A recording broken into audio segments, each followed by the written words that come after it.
ورحمۃ اللہ وبرکاتہ۔ عزیز طلباء اور دیگر سامعین حضرات، آج کا ہمارا جو درس ہے اس کا تعلق فرح سے، خوشی سے، اور شیخ محمد بن عبد الوہاب رحمہ اللہ نے اپنی کتاب الکبائر کا چھٹا باب اسی تعلق سے ذکر کیا ہے، باب الفرح کہ خوشی کا بیان۔ اور ہمیں اور آپ کو معلوم ہونا چاہیے کہ ایک انسان دو طرح سے خوش ہو سکتا ہے۔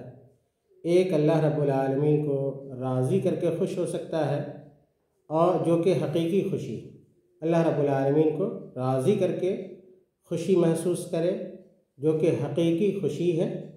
اور دوسری جو قسم خوشی کی ہو سکتی ہے وہ یہ کہ اللہ رب العالمین کو ناراض کر کے آدمی دنیاوی اعتبار سے خوش ہو جائے، اللہ رب العالمین کی معصیت کا ارتکاب کر کے خوش ہو جائے، اور اس خوشی کا انجام بہتر نہیں ہوتا ہے۔ دنیا میں تو انسان خوش ہو لیتا ہے، لیکن آخرت میں ایسے شخص کو اس خوشی کا انجام بھگتنا پڑے گا۔ تو اسی دوسرے معنی میں شیخ محمد بن عبد الوہاب رحمہ اللہ نے اس باب کا تذکرہ کیا ہے، یا اس باب کو بیان کیا ہے کہ ایک مسلمان کو، ایک صاحب ایمان کو کبھی اس بات کی کوشش نہیں کرنی چاہیے کہ اللہ رب العالمین کو ناراض کرے، اللہ رب العالمین کو ناخوش کرے، اور معصیت کا ارتکاب کر کے، گناہوں کا ارتکاب کر کے ہم اپنے نفس کو لذت پہنچانے کی کوشش کریں۔ اور پھر شیخ رحمہ اللہ نے اس تعلق سے 3 آیتیں بیان کی۔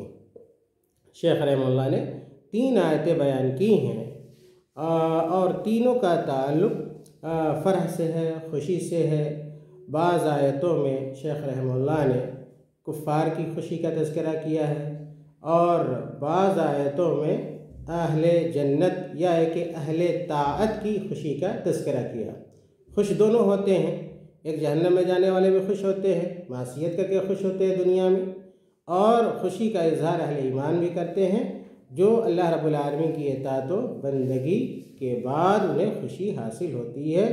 دنیا میں بھی خوش ہوتے ہیں ایسے لوگ اللہ تعالیٰ کی بندگی کر کے، اس لیے کہ جو لذت ملتی ہے وہ بالکل آخری، آپ یوں کہیں کہ انتہائی درجے کی جو خوشی ہو سکتی ہے، حقیقی خوشی ہو سکتی ہے، اس کی لذت کیا ہے وہ محسوس کرتے ہیں دنیا میں بھی اور آخرت میں بھی۔ مثال کے طور پہ اگر ایک آدمی نمازی ہے، نماز کے بعد یقیناً کیا ہے سرور ملتا ہے، خوشی حاصل ہوتی ہے۔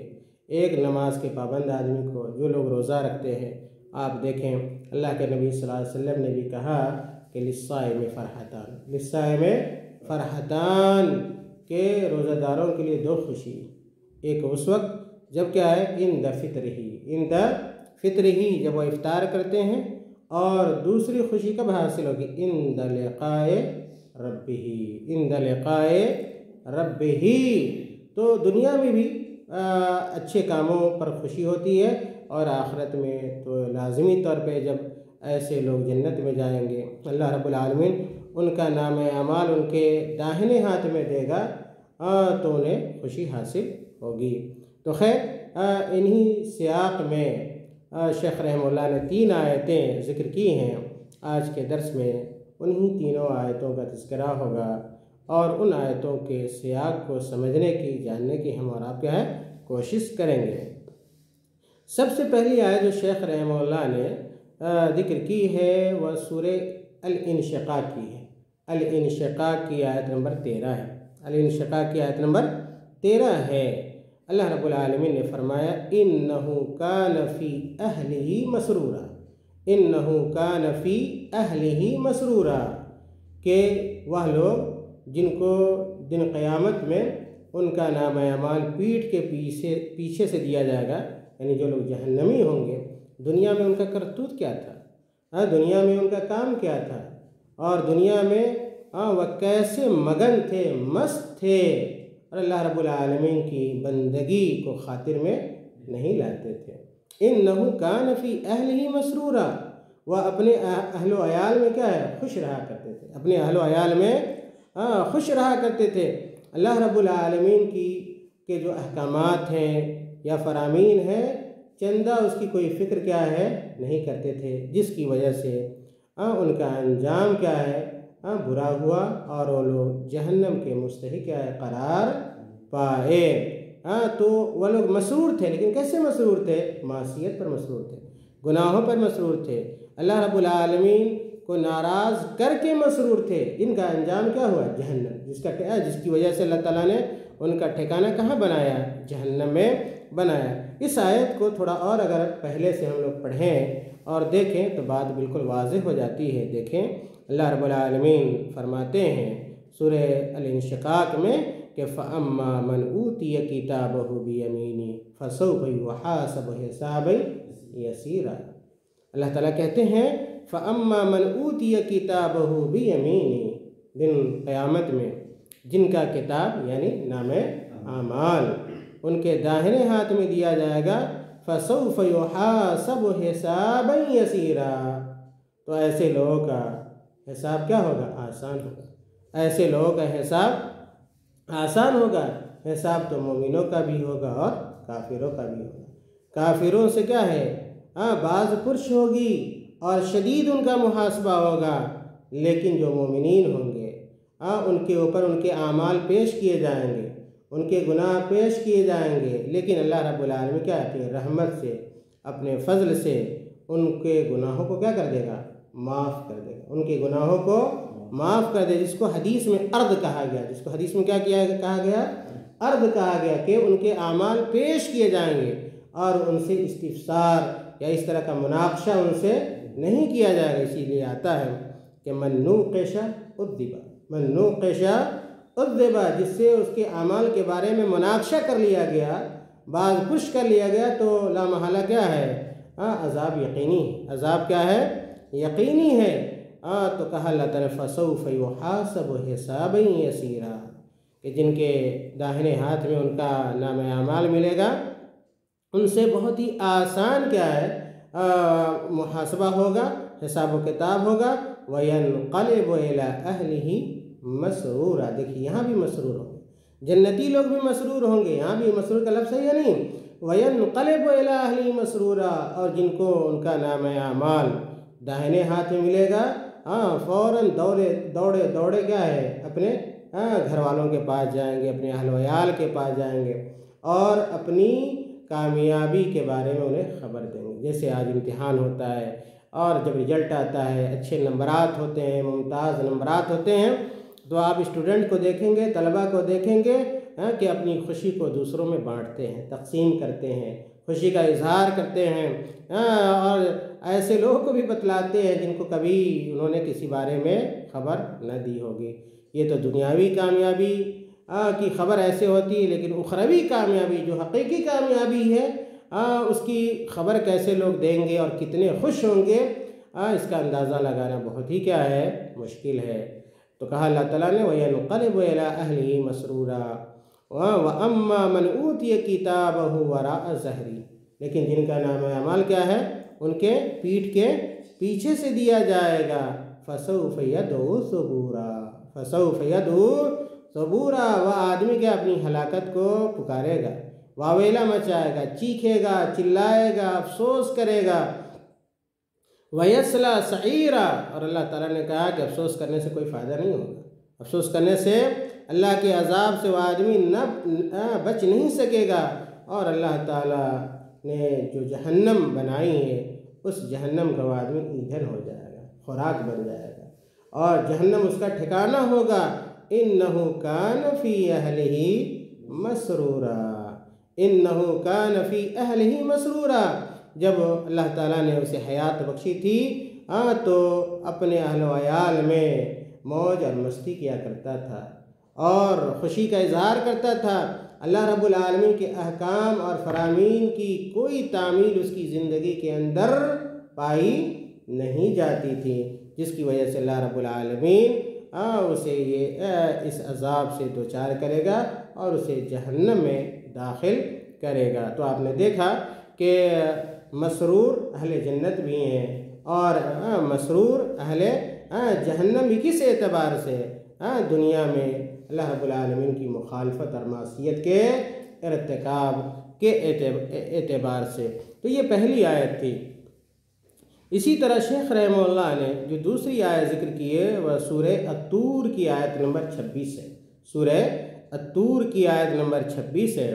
دیکھیں اس میں بھی کفار کا، مشرکین، اس دوسری آیت میں اہل ایمان کا تذکرہ ہے، اہل ایمان کا تذکرہ ہے۔ اللہ تعالیٰ نے کہا اِنَّا كُنَّا قَبْلُ فِي أَهْلِنَا مُشْفِقِينَ، اِنَّا كُنَّا قَبْلُ فِي أَهْلِنَا مشفقین، کہ اہل جنت اگر آبا و اجداد ہے اور ان کے بال بچے ہیں، جب دونوں کیا ہے جنت میں اکٹھا ہوں گے، جب دونوں کیا ہے جنت میں اکٹھا ہوں گے، مثال کے طور پہ باپ ہے اور اس کا بیٹا بھی کیا ہے طاعت کی بنیاد پہ، بندگی کی بنیاد پہ جنت میں جاتا ہے، اور جب دونوں کی ملاقات ہوگی تو دونوں کیا ہے باپ اپنے بیٹا سے پوچھے گا کہ تم دنیا میں اپنی زندگی کیسے گزارتے تھے، تم نے اپنی دنیا میں اپنی زندگی کیسے گزاری؟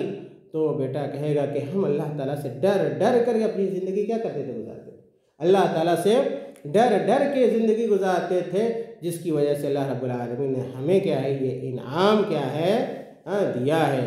تو جو اللہ تعالیٰ کے متقی بندے ہوتے ہیں، پرہیزگار بندے ہوتے ہیں، اطاعت شعار بندے ہوتے ہیں، وہ ہمیشہ اپنی زندگی کیا ہے اللہ رب العالمین سے ڈر کر گزارتے ہیں، اور آدمی جس چیز سے ڈرتا ہے اس سے بچنے کی بھی کیا ہے کوشش کرتا ہے۔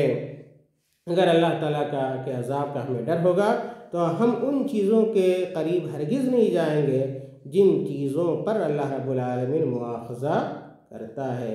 مثال کے طور پہ اگر ہم اللہ تعالیٰ کے عذاب سے خائف ہیں، لرزاں ہیں، ترساں ہیں، تو ہم ہرگز اس بات کی کوشش نہیں کریں گے کہ ہم نماز چھوڑیں، روزہ چھوڑیں، حج چھوڑیں، اگر زکوٰۃ واجب ہے ہمارے اوپر تو زکوٰۃ چھوڑیں، یا کہ ہم شرک کا ارتکاب کریں، بدعت کا ارتکاب کریں، اور اسی طرح دوسرے جو گناہ کے کام ہیں ان کاموں کا ہم کیا ہے ارتکاب کریں۔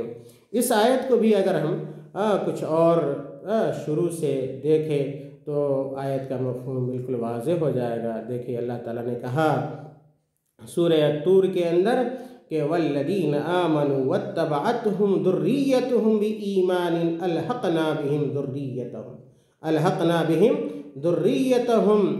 اللہ تعالیٰ نے کہا کہ وَالَّذِينَ آمَنُوا، کہ وہ لوگ جو ایمان لائے، وَاتَّبَعَتْهُمْ ذُرِّيَّتُهُمْ بِإِيمَانٍ، اور ایمان کی بنیاد پر ان کے بال بچے بھی کیا ہے ان کے ساتھ جنت میں، یا کہ وَاتَّبَعَتْهُمْ ذُرِّيَّتُهُمْ بِإِيمَانٍ، اور ان کی ذریت نے بھی کیا ہے ان کی اتباع کی، اور ان کی ذریت نے بھی ان کی پیروی کی، یعنی اچھے طریقے کو اختیار کیا، ایمان کو اپنایا۔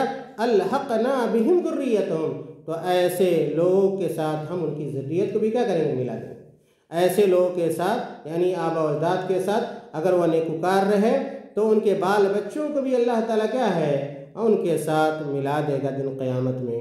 وَمَا أَلَتْنَاهُمْ مِنْ عَمَلِهِمْ مِنْ شَيْءٍ، اور ان کے اعمال میں سے کسی قسم کی کمی واقع نہیں ہوگی۔ ایسا نہیں کہ باپ دادا کے اعمال صالحہ کی بنیاد پہ بال بچوں کو جنت میں داخل کر دیا جائے، نہیں، ہر آدمی کا عمل کیا ہے اس کے ساتھ ہے۔ اللہ تعالیٰ کا فضل ہوگا کہ اگر اللہ تعالیٰ چاہے کہ کسی کا باپ کیا ہے جنت کے اعلیٰ درجے پر ہے اور بیٹا کیا ہے وہ بھی جنت میں ہے، ایمان کی بنیاد پر، اللہ تعالیٰ کی بندگی کی بنیاد پہ، لیکن کیا ہے اگر اس سے ادنا درجے پہ ہوگا تو اللہ تعالیٰ چاہے تو اپنے فضل اور احسان کی بنیاد پہ اس ادنا درجے سے اٹھا کر اس کے بچے کو یا بیٹے کو کیا ہے اعلیٰ درجے پر فائز کر سکتا ہے۔ یہ اللہ تعالیٰ کا احسان ہوگا، یہ اللہ تعالیٰ کا احسان ہوگا۔ یہ بھی اللہ تعالیٰ کر سکتا ہے کہ باپ اگر ہے تو باپ کو کیا ہے لا کر بیٹے کے ساتھ دوسرے کیا ہے درجے پہ رکھ دے، تیسرے درجے پہ رکھ دے، جہاں لیکن ایسا کیا ہے نہیں، بلکہ یہ ہوگا کہ جو دوسرے تیسرے درجے والے ہیں ان کو اللہ تعالیٰ کیا ہے پہلے درجے پہ کیا ہے پہنچا دے گا۔ جی اسی کی طرف اشارہ ہے اس میں کہ وَمَا أَلَتْنَاهُمْ مِنْ عَمَلِهِمْ مِنْ شَيْءٍ، کل امرئ بما کسب رہین، یاد رکھیے بڑی اہم آیت ہے، کل امرئ بما کسب رہین، ہم میں کا ہر آدمی اپنے کرتوت کی، اپنے کام کی بنیاد پر کیا ہے؟ گروی ہے۔ بما کسب رہین، اپنے کرتوت کی وجہ سے کیا ہے؟ گروی ہے۔ ہمارے اعمال جیسے ہوں گے ہمارا انجام بھی ویسا ہی ہوگا، ہمارے اعمال جیسے ہوں گے ہمارا انجام بھی، ٹھکانہ بھی ویسے ہی ہوگا۔ اگر ہمارے اعمال اچھے ہوں گے ہمارا نتیجہ اچھا ہوگا، ہمارا مقام اچھا ہوگا، اگر ہمارے اعمال برے ہوں گے ہمارا ٹھکانہ بھی کیا ہے؟ برا ہوگا۔ اسی کو اللہ تعالیٰ نے بیان کیا، کل امرئ بما کسب رہین۔ پھر اللہ تعالیٰ نے اسی آیت کے اندر آگے کہا وَأَمْدَدْنَاهُمْ بِفَاكِهَةٍ وَلَحْمٍ مِّمَّا يَشْتَهُونَ، اور اللہ رب العالمین اہل جنت کے اوپر بارش کرے گا۔ کس چیز کا بارش کرے گا؟ اور ان کے اوپر فراوانی کرے گا، ریل پیل کرے گا، کس چیز کا؟ میوے جات کا، اور اسی طرح گوشت کا، اور ایسے میوے اور ایسے گوشت اللہ رب العالمین اہل جنت کو فراہم کرے گا جو ان کی طبیعت کے مطابق ہوگا، جو ان کی طبیعت کے مطابق ہوگا۔ ایسی نعمتوں سے اللہ رب العالمین اہل جنت کو مالا مال کرے گا۔ اور پھر دیکھیے اللہ رب العالمین اور بھی نعمتیں دیں گے، یتنازعون فیہا کأسا لا لغو فیہا ولا تاثیم، اہل جنت کی ضیافت ہوگی، اہل جنت کی ضیافت ہوگی، اور اہل جنت خوش طبعی کے ساتھ، جب آدمی خوش ہوتا ہے نا تو آپس میں کیا ہے؟ خوشی کا اظہار کرتا ہے۔ جب چار دوست ایک ساتھ بیٹھتے ہیں اور خوشی کا ماحول ہوتا ہے، کوئی چیز ان کے سامنے دسترخوان پہ آتی ہے، کبھی وہ اس کا لیتا ہے اور کبھی وہ کیا ہے؟ اس کا لیتا ہے، آپس میں چھینا جھپٹی بھی ہوتی ہے، آپس میں چھینا جھپٹی ہوتی ہے۔ وہ اس لیے نہیں کہ سارے کے سارے بھوکے ہیں، نہیں، مزاح کی وجہ سے، خوشی کے اظہار میں یہ چیزیں ہوا کرتی ہیں۔ اسی طرح اپنی خوشی کا اظہار اہل جنت بھی کریں گے، خوش طبعی کے ساتھ ایک دوسرے سے جام یعنی شراب کی چھینا جھپٹی کریں گے۔ جس شراب کے سرور میں بیہودہ گوئی ہوگی نہ گناہ ہوگا۔ جو جام اللہ رب العالمین اہل جنت کو دے گا، اس جام میں ایسا نہیں ہوگا کہ دنیا کا جو شراب ہے آدمی جب اس کو استعمال کر لیتا ہے تو وہ کیا ہے؟ بیہودہ گوئی پر آمادہ ہو جاتا ہے، اول فول بکتا ہے، گالی گلوچ بکتا ہے، اور کیا گناہ کا ارتکاب کرتا ہے۔ ایسا شراب جنت کا نہیں ہوگا، بلکہ جنت کے شراب میں نہ بیہودہ گوئی ہوگی اور نہ ہی کیا ہے اس کے پینے کے بعد آدمی گناہ کی طرف آمادہ ہوگا۔ اسی کی طرف اشارہ کیا، یتنازعون فیہا کأسا لا لغو فیہ ولا تاثیم، اور دیکھیں وَيَطُوفُ عَلَيْهِمْ غِلْمَانٌ لَهُمْ كَأَنَّهُمْ لُؤْلُؤٌ مَّكْنُونٌ، اور اہل جنت کی خدمت پر چھوٹے چھوٹے بچے کیا معمور ہوں گے۔ اہل جنت کی خدمت کے اوپر چھوٹے چھوٹے غلام، نو عمر بچے کیا ہے؟ معمور ہوں گے، معمور کرے گا اللہ رب العالمین۔ کہا ان غلمان کو، ان بچوں کو تشبیہ دی اللہ رب العالمین نے، كَأَنَّهُمْ لُؤْلُؤٌ مَّكْنُونٌ، کہ یہ چھوٹے بچے ویسے ہی ہوں گے جیسے کیا ہے؟ چمکدار کیا ہے؟ موتی ہوتا ہے، چمکدار کیا؟ موتی چمک رہا ہوتا ہے، كَأَنَّهُ لُؤْلُؤٌ، جیسے کہ وہ موتی ہو، اور موتی کو کوئی کھلی جگہ پہ نہیں رکھا جاتا بلکہ کیا ہے؟ ڈھک کر رکھا جاتا ہے تاکہ اس کی خوبصورتی کیا ہے؟ نہ چلی جائے، کسی کے لمس سے اس کے اندر جو لطافت ہے وہ لطافت ختم کیا ہے؟ نہ ہو جائے۔ تو یہ غلمان جو ہوں گے، چھوٹے چھوٹے بچے جو خدمت گزار ہوں گے، وہ موتی کے مانند ہوں گے، جس کو آدمی دیکھے گا، دیکھنے سے بھی کیا ہے؟ سرور حاصل ہوگا، سرور کیا ہے؟ حاصل ہوگا۔ کہا وَأَقْبَلَ بَعْضُهُمْ عَلَى بَعْضٍ يَتَسَاءَلُونَ، اور جب اہل جنت ایک دوسرے سے ملیں گے تو آپس میں استفسار کریں گے، آپس میں کیا ہے؟ استفسار کریں گے، سوال کریں گے۔ وَأَقْبَلَ بَعْضُهُمْ عَلَى بَعْضٍ يَتَسَاءَلُونَ، اس کے بعد ہے قَالُوا إِنَّا كُنَّا قَبْلُ فِي أَهْلِنَا مُشْفِقِينَ۔ جی یہاں پہ یہ بات آئی کہ اس وقت جب ایک دوسرے سے پوچھیں گے، باپ مثال کے طور پہ بیٹا سے پوچھے گا کہ تم دنیا میں کیسی زندگی گزارتے تھے، تو بیٹا کہے گا کہ ہم اپنی زندگی دنیا میں جب ہم اپنے اہل و عیال میں تھے، اپنے گھر والوں کے یہاں کے پاس تھے، تو اللہ تعالیٰ سے ڈر کر ہم اپنی کیا ہے زندگی گزارتے تھے، اللہ تعالیٰ کے حکموں کا خیال رکھتے تھے، اللہ رب العالمین کے اوامر کی بجاوری کرتے تھے اور منہیات سے اجتناب کیا کرتے تھے، جس کے بدلے اللہ رب العالمین نے جنت جیسی نعمت ہمیں عطا فرمائی ہے۔ اس کے بعد شیخ رحمہ اللہ نے جو فرح سے متعلق تیسری جو آیت ذکر کی ہے وہ بھی بڑی اہم ہے، اور وہ آیت سورہ الانعام کی آیت نمبر 44 سے، سورہ انعام کی آیت نمبر 44 سے اللہ کہتے ہیں کہ فَلَمَّا نَسُوا مَا ذُكِّرُوا بِهِ فَتَحْنَا عَلَيْهِمْ أَبْوَابَ كُلِّ شَيْءٍ حَتَّى إِذَا فَرِحُوا بِمَا أُوتُوا أَخَذْنَاهُمْ بَغْتَةً فَإِذَا هُمْ مبلسون۔ اس میں اہل جہنم کا تذکرہ ہے، اہل جہنم کا تذکرہ ہے کہ جب ان لوگوں نے ان باتوں کو بھلا دیا، جب ان لوگوں نے ان باتوں کو بھلا دیا جس کی تذکیر، جس کی نصیحت کس نے کی تھی؟ اللہ رب العالمین نے کی تھی۔ فَلَمَّا نَسُوا مَا ذُكِّرُوا بِهِ فَتَحْنَا عَلَيْهِمْ أَبْوَابَ كُلِّ شَيْءٍ، تو ہم نے ہر چیز فتحنا علیہم ابواب کل شیء، ہر چیز کے دروازے ہم نے کیا ہے ان کے اوپر کھول دیے، یعنی دنیا کی دولت، دنیا کی مالداری، دنیا کی وسعت، ساری چیزیں کیا ہے انہیں حاصل ہو گئیں، اور جب وہ پورے طور پہ دنیا میں مگن ہو گئے، مست ہو گئے، تو ہم نے کیا کیا؟ حَتَّى إِذَا فَرِحُوا بِمَا أُوتُوا، جو کچھ ہم نے انہیں دیا، مال و دولت دیا، جب اس سے وہ اطراحت میں پڑ گئے اور خوشی میں لگ گئے، أَخَذْنَاهُمْ بَغْتَةً، تو ہم نے کیا ایک بارگی اور اچانک کیا انہیں دھر دبوچا، أَخَذْنَاهُمْ بَغْتَةً فَإِذَا هُمْ مُبْلِسُونَ، تو ہم نے اچانک کیا انہیں پکڑ لیا۔ کیا مطلب ہوا کہ اللہ رب العالمین کا عذاب کیا ہے ان کے اوپر آ پڑا، اللہ کے عذاب میں وہ لوگ کیا ہے گرفتار ہو گئے۔ فَإِذَا هُمْ مُبْلِسُونَ، اور کہا اللہ رب العالمین نے کہ اس وقت کیا ہے ان کے لیے فَإِذَا هُمْ مُبْلِسُونَ، کہ اور بالکل کیا ہے نا امید ہو چکے تھے اللہ رب العالمین کی رحمت سے، کیا ہے نا امید۔ مبلسون آئسون کے معنی میں، مبلسون کس کے معنی میں؟ آئسون کے معنی میں ہے جی، کہ مکمل طور پہ وہ اللہ رب العالمین کی رحمت سے مایوس ہو گئے، ان کا گناہ حد سے کیا ہے تجاوز کیا ہے کر چکا تھا۔